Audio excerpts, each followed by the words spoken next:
Doutora Tatiane, bom dia. Bom dia, professor Harvey. Eu sou hoje contigo na ocasião da mais um número do nosso podcast intitulado Direito e Movimento. Então, hoje contigo a gente vai discutir um pouco sobre a sua experiência, né, durante a redação da sua tese. Para ficar mais preciso, o podcast de hoje intitula-se O Crescimento Acadêmico Pessoal e Profissional, a jornada de uma recém-doutorada.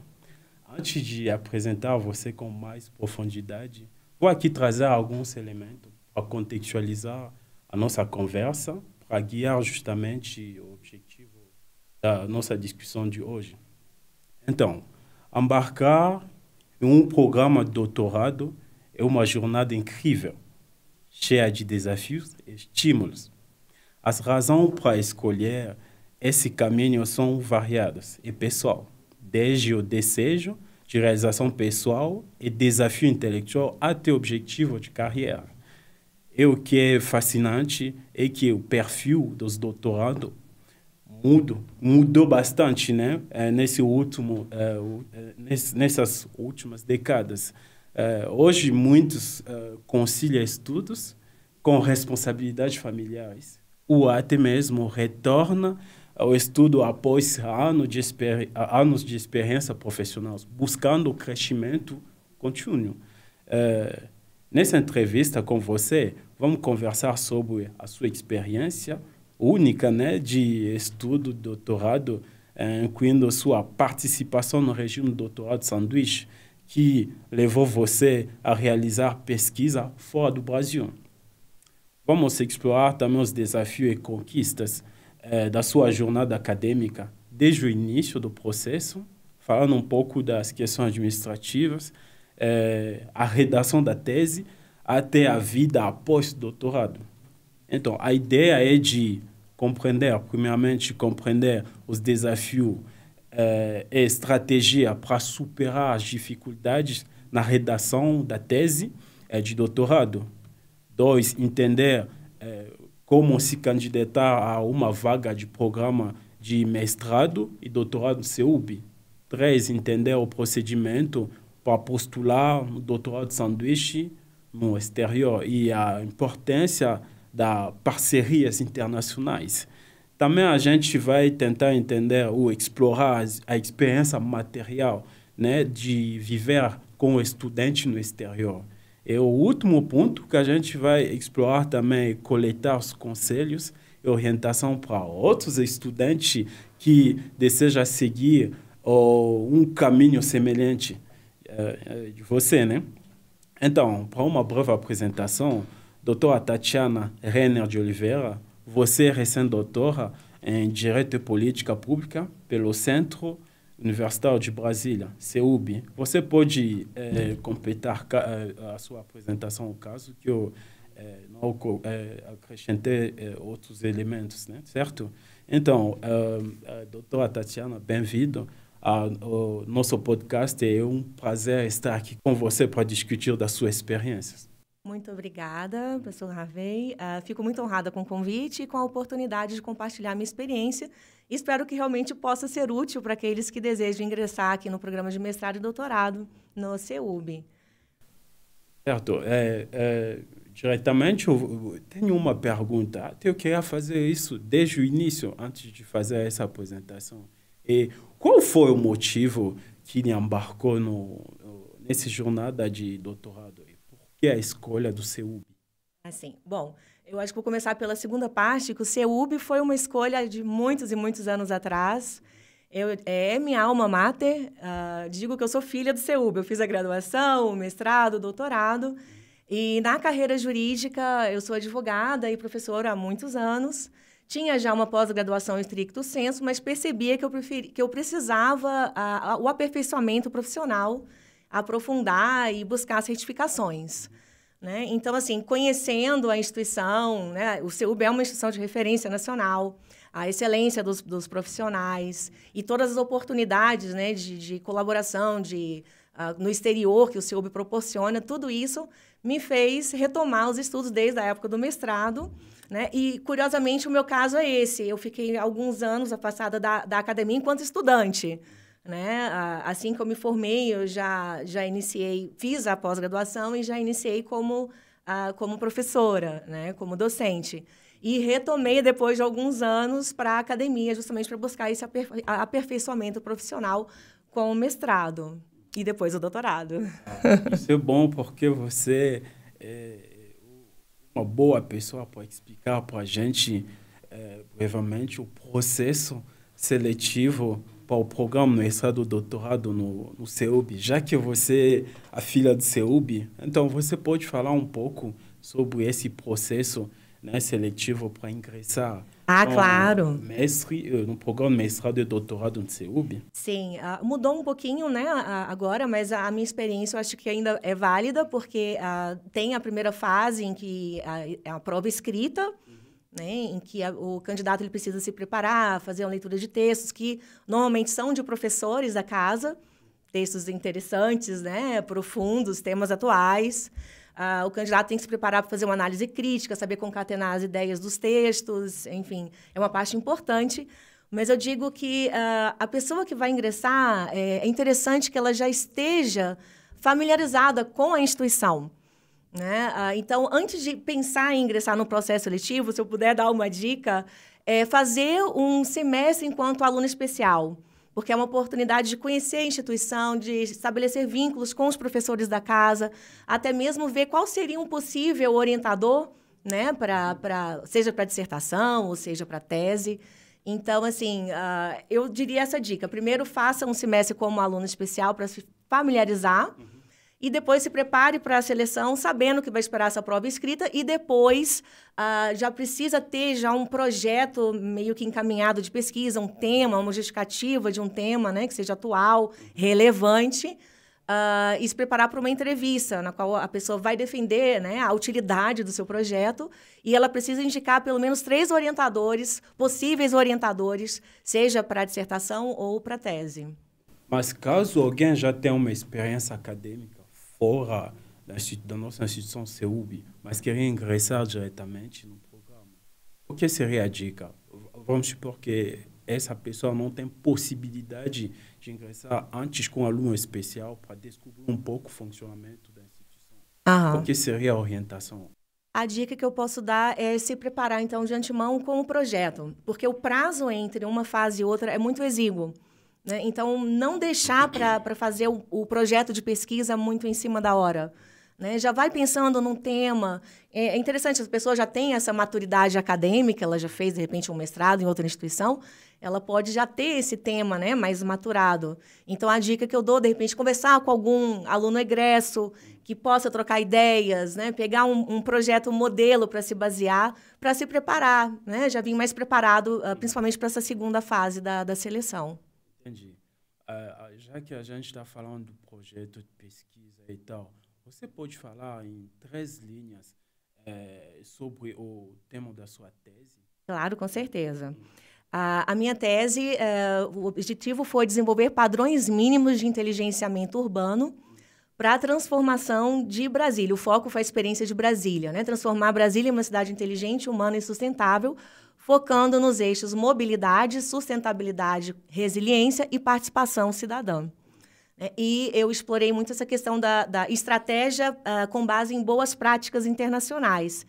E foi aí que a experiência, né, de vivenciar em outras cidades, eu tive a possibilidade de fazer pesquisa em Viena, em Copenhague, e de fazer o doutorado sanduíche em Paris, que foi realmente enriquecedor. Que legal. Já que você ressaltou esse ponto de doutorado sanduíche, eu queria saber qual foi o motivo que lhe levou justamente a escolher o regime doutorado sanduíche e como foi a experiência fora do Brasil, justamente? Claro. Bom, primeiramente, eu sempre quis ter essa experiência de estudar fora do Brasil, né? E segundo, porque eu precisava de me inteirar quais seriam essas estratégias, né, que existiam em outras cidades que já têm um certo padrão de inteligenciamento urbano, que eu poderia explorar e trazer para Brasília, claro que com as devidas adaptações, né, conforme as nossas limitações culturais. Não é nem limitação, são diferenças culturais, socioeconômicas. Mas, então, a oportunidade de fazer um doutorado sanduíche foi justamente de ter essa experiência de vivenciar uma cidade de inteligência no dia a dia e de poder ter essa relação, essa proximidade com uma outra instituição e acesso a referenciais teóricos mais amplos. Muito bom isso, mas você poderia falar um pouco sobre o processo de seleção e postulação justamente para o doutorado de sanduíche? Para ser mais preciso, quais foram os principais desafios, administrativamente falando, né, desse processo para conseguir ingressar num regime de doutorado de sanduíche? Claro. O processo é uma seleção interna, né? O programa de doutorado de sanduíche é financiado pela CAPES, né, que é a Coordenação de Aperfeiçoamento de Profissionais do Nível Superior. Então, a instituição, o CEUB, é responsável por selecionar os alunos da casa que têm um perfil, é feita uma análise de currículo e uma entrevista. Então, é realmente na base do mérito e acredito que seja uma avaliação do que aquele programa pode acrescentar na pesquisa, né, do discente. Então, se eu entendi direitinho o que você acabou de falar, os pontos de pertinência que o programa leva em consideração para selecionar um aluno é a pertinência do projeto. Isso. Perfil acadêmico. O perfil acadêmico, exatamente. Além disso, não tem outros critérios que o programa leva em consideração? Pode ser, mas esses critérios eu não conheço. O que eu conheço realmente é que é feita uma análise curricular, a pertinência da pesquisa, né, e o que o programa poderia acrescentar, né, para incrementar a pesquisa do discente, né, no caso do doutorando. Agora, os desafios, se eu puder falar, o grande desafio você já tem um contato, estabelecer uma rede de contato com professores no exterior, né? E os prazos, né? Obedecer os prazos exíguos da CAPES. Então, para mim, o grande desafio... Eu tinha já alguns relacionamentos no exterior, pensei muito em fazer o sanduíche em Viena, porque eu tenho um relacionamento com um professor que é referência internacional em cidades inteligentes, que é o professor Rudolf Gefinger, muito receptivo, porém, ele é da área da geografia. Então, isso foi um empecilho. Então, eu precisei de fazer outros contatos. O professor Nitish foi fundamental com os contatos que ele tinha em Aix-Provence, em Sorbonne. E foi fundamental essa relação institucional, né, esse convênio com a instituição, com Sorbonne, e o relacionamento do nosso professor da casa com um professor de Sorbonne. E, coincidentemente, era um professor que podia agregar muito à minha pesquisa, porque a linha de pesquisa dele conjugava com o tema de mobilidade ativa, cidades resilientes, né? Ele pesquisava temas do direito urbanísticos que têm relação com cidade inteligente. Em outra palavra, o que facilita esse processo é a qualidade da colaboração que existe entre os professores da casa aqui e os professores das outras instituições fora do Brasil. Certamente. Certo. Agora eu tenho uma outra pergunta. Quais são as parcerias institucionais que foram fundamentais para a sua pesquisa e como elas contribuíram para o seu trabalho? Eu preciso começar pelo CEUB, parcerias institucionais aqui. O meu orientador e meu co-orientador foram fundamentais. Meu orientador, o professor Paulo Carmona, toda a orientação de referencial teórico, né, a experiência dele no direito urbanístico. O meu co-orientador, o professor Nitish, na área da metodologia, foi fundamental na estruturação da tese, do sumário, né, de toda a escrita, ele me apoiou muito também. Foi fundamental esse apoio acadêmico que nós temos aqui na instituição. Laboratório de pesquisa que a instituição também oferece, que é uma oportunidade de a gente dialogar com os nossos pares, trocar ideias. Então, a gente tem a oportunidade de apresentar a nossa tese, discutir a hipótese, a problemática e receber o feedback. Isso foi muito importante, o apoio da própria instituição. Depois disso, eu preciso lembrar da CAPES, que foi quem me concedeu a bolsa do programa aqui no Brasil, e depois também me financiou o programa de doutorado sanduíche.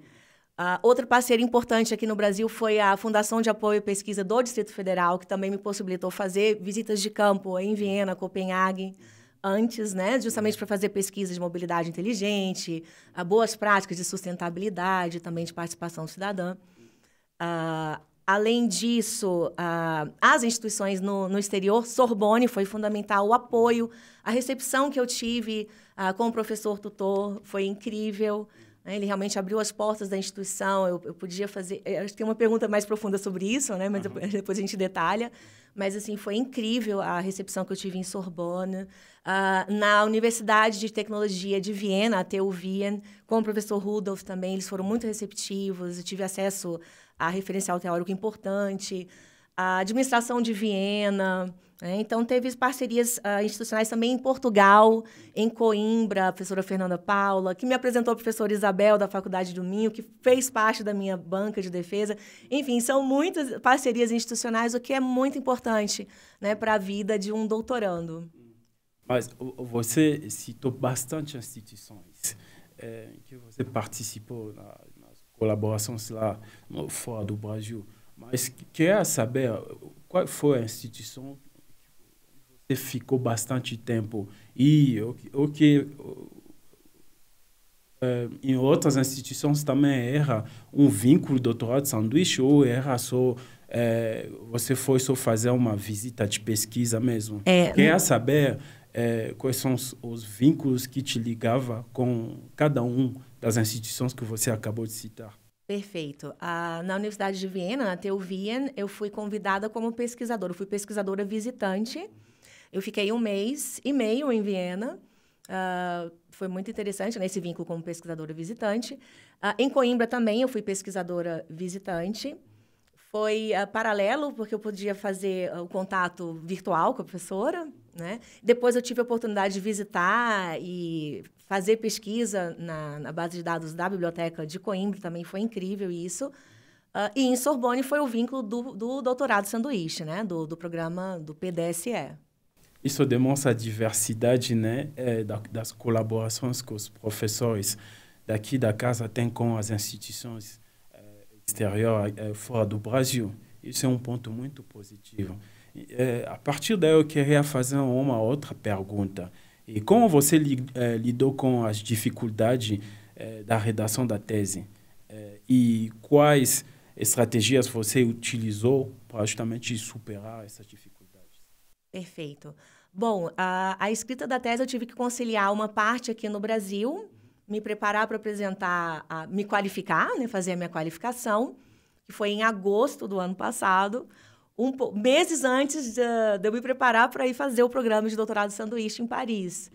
Então, foi um pouco corrido, né? Eu tive que lidar com o tempo um pouco exíguo para me preparar.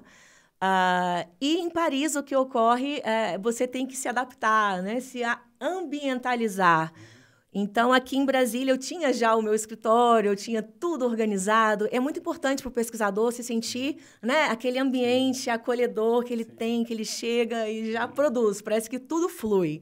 Né? Então, um grande desafio para mim foi isso. Eu chegar em Paris e ainda criar aquele laço com o ambiente, me sentir que aquele era o local de produção, né? Enfim. Então, o primeiro desafio foi esse, encontrar o meu cantinho. Depois disso, como é um processo...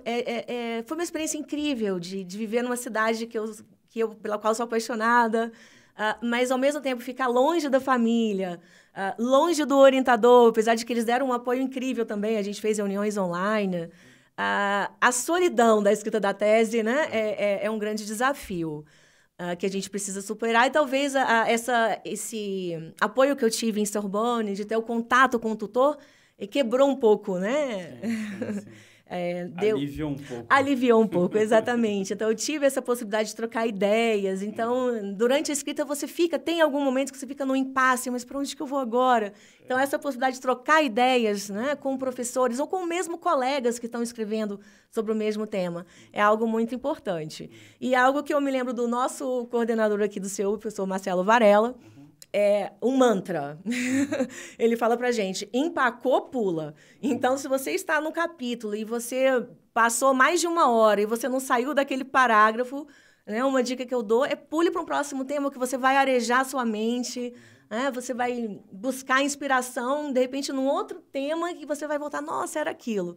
Então, desafios foram esses. Outro, eu estabeleci uma meta de escrita diária, que tem que ser algo plausível para você não se frustrar. Então, como eu estava lá praticamente 100% dedicada à pesquisa, eu estabeleci 3 páginas por dia, o mínimo.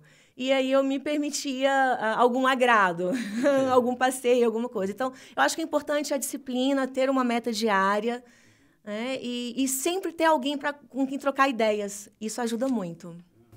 Mas, já que a França fala uma outra língua, né? Eles falam francês. Eu queria saber como você lidou com esse desafio linguístico. Você já dominava as línguas estrangeiras? Como foi? Sim, eu não tive tanto essa dificuldade porque eu já tinha o francês, eu já tinha estudado, concluído os estudos, mas há mais de uma década atrás, né? Então, assim, o meu contato com o idioma já era um pouco restrito, mas eu retomei os estudos, busquei a certificação do DELFI B2, que é o mínimo que exige. Então, eu acho que é importante quando o candidato ele deseja submeter a uma vaga do Programa de Doutorado Sanduíche, ele está preparado, ter um conhecimento mínimo linguístico para ele conseguir não só viver na cidade, mas realmente estabelecer esse contato acadêmico, essa troca, principalmente na França, né? Porque eles realmente desvalorizam muito a cultura e a língua, e eles não são muito receptivos para o inglês. Né? Então, assim, eu tive a sorte de já ter o conhecimento linguístico, mas é claro que não é a mesma coisa de conversar com alguém em português, né? Mas, para mim, não foi uma barreira tão grande, a barreira linguística. Talvez um pouco a barreira cultural.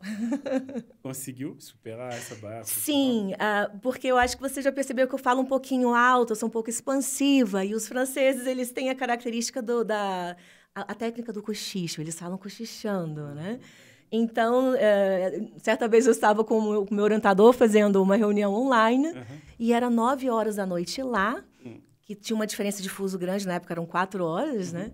E eu não percebi, eu estava conversando com o orientador, trocando ideias sobre a tese, de repente toca a campainha, eu falei, nossa, estou esperando ninguém, não conheço ninguém aqui, né? E a vizinha dizendo, né, você está incomodando, você está falando muito alto. Então, aquilo foi muito chocante para mim.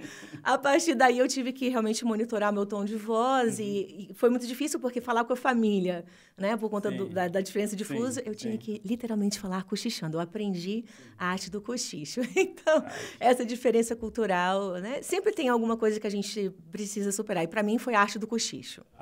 Muito bom, muito bom. Já que você tocou esse ponto sobre o afastamento com a sua família, eu queria saber como foi a sua experiência, como foi a sua experiência de vida como estudante em exterior? O que foram os principais desafios culturais, o pessoal? Sim. Cultural, você já colocou alguns pontos, mas pessoalmente, como você lidou com esse afastamento com a sua família que ficou aqui no Brasil? Você lá na França. Esse foi realmente um grande desafio. Acho que é o maior desafio do pesquisador, né? Ele se entregar à pesquisa, priorizar a pesquisa e ficar longe dos familiares. O meu marido ele me acompanhou por um período no início, na fase de adaptação. Foi muito bom isso. Mas a gente acabou ficando mais de 6 meses afastados, né? Não só dele, da minha mãe, amigos e meus felinos, que são meus filhos. Então, assim, realmente é algo difícil. A gente precisa ter muita vontade, né, de conduzir a pesquisa, um sonho grande, uma idealização mesmo, para ter forças. Porque realmente não é fácil. A saudade aperta, né? Para o brasileiro não é fácil. Mas, assim, a gente persiste porque quando a gente tem um sonho, um objetivo muito grande, né? Para te atingir, a gente acaba ganhando forças. Isso é muito bom. De que forma essa experiência internacional influenciou a sua pesquisa e a sua visão acadêmica em geral, até pessoal mesmo? Foi muito importante. Pessoal, para mim, foi muito importante vivenciar a experiência em uma cidade inteligente. Muita gente acha que Paris não é, mas Paris tem muitas características de uma cidade inteligente, principalmente na mobilidade. É muito digno, né? Você pode sair caminhando com segurança na cidade, você tem calçadas amplas, é muito agradável caminhar por lá. Também existem ciclovias, né? O acesso você pode alugar bicicletas de uma forma bem simples. E a interoperabilidade entre a calçada e o sistema de transporte público. Isso foi incrível, você vê como que é diferente, como a gente ainda precisa melhorar aqui no Brasil. Né? Essa experiência de você ver como que eles estão realmente na frente e o que a gente pode trazer para melhorar a nossa experiência aqui. Isso foi incrível. E como eu disse, Paris, para mim, é uma cidade que eu realmente tenho uma certa paixão. E foi uma realização pessoal, cultural, a gastronomia, né? Então, foi muito enriquecedor. O que eu ganhei com a experiência acadêmica foi ter essa visão, né? A metodologia francesa foi muito interessante, as trocas que eu tive com o tutor, o acesso ao acervo da biblioteca. E você trocar experiências, você ver, você ter acesso à visão de outras pessoas. Algo que me marcou muito, professor Harvey, foi quando eu estive em Viena, fazendo uma apresentação para uma turma do professor Rudolf Gefinger, a turma do pessoal da geografia, falando sobre a nossa realidade de cidades inteligentes no Brasil, nossos desafios. E eu mostrei uma foto em que tinha pessoas em situação de rua.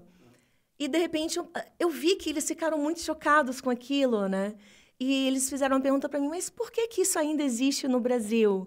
Né? E eu falei, realmente, é algo que parece que ficou meio que natural para a gente, mas é algo chocante mesmo, essa necessidade de inclusão social.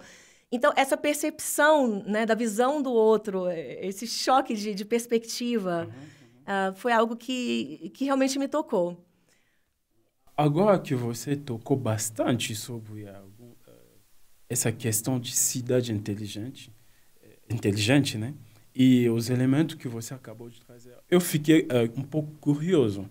Você pode definir em 3 linhas assim o que pode ser considerado como cidade inteligente? Sim, a cidade inteligente que eu defendo é uma cidade para as pessoas. É uma cidade em que as pessoas se sintam bem, tenham qualidade de vida, né?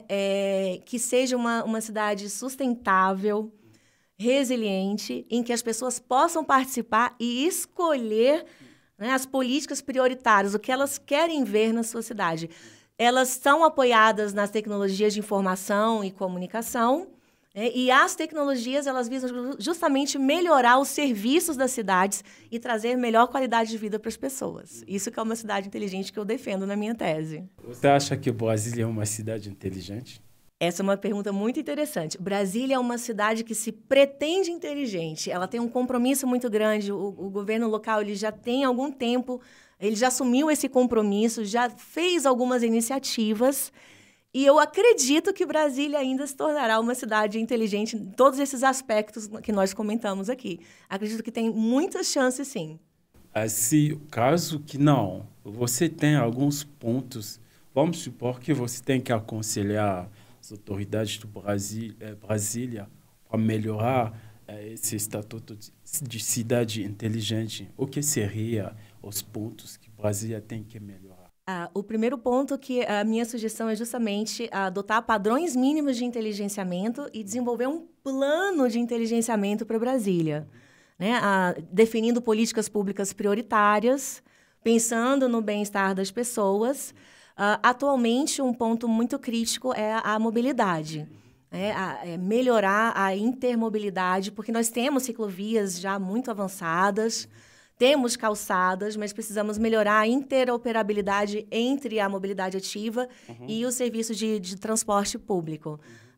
Também a participação cidadã já tem muitas iniciativas de chamar a população. Tem, inclusive, estratégias, aplicativos, né? Ou seja, oportunidade das pessoas participarem, inclusive, de forma online.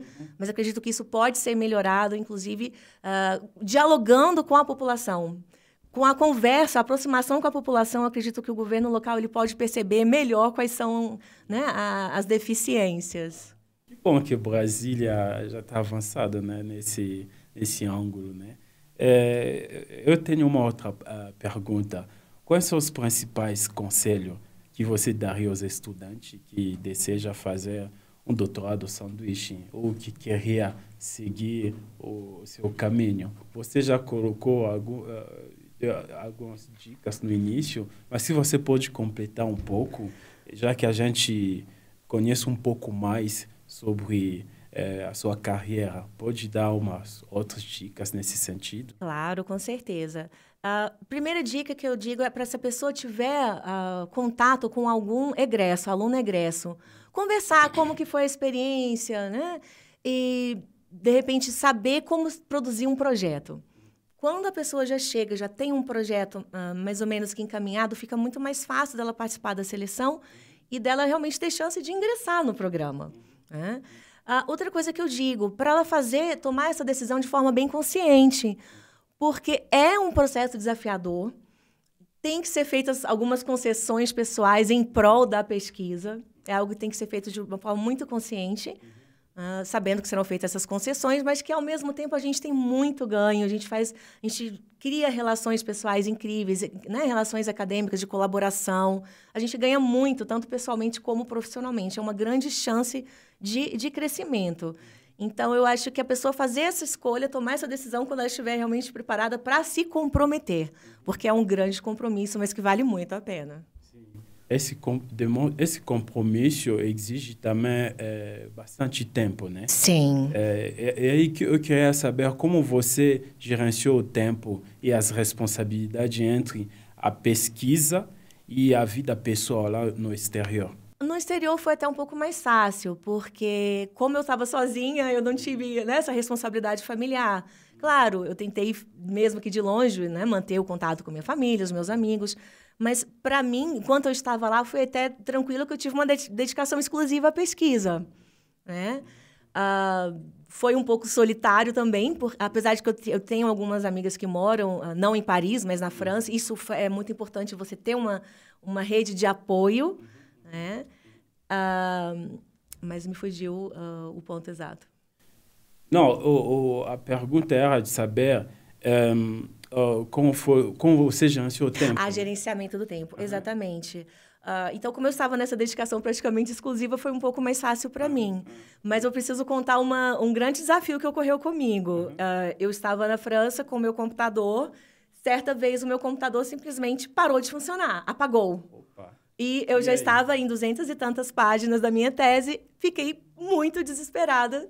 Liguei para o meu marido, que ele tem muita experiência com tecnologia, né? Ele, fica tranquila, está salvo na nuvem. Então, uma outra dica que eu digo que é muito importante para o pesquisador, tenha um backup, né? Um sistema de backup. Então, quando eu tinha tudo salvo na nuvem, eu perdi poucas páginas. De 200, eu creio que eu perdi no máximo 3, porque foi a diferença, né, do prazo do salvamento da última versão. Mas eu tinha um computador backup. Então, quando for fazer o doutorado sanduíche, tenha um computador backup e faça também um sistema de backup do conteúdo da sua tese. Muito importante essa dica.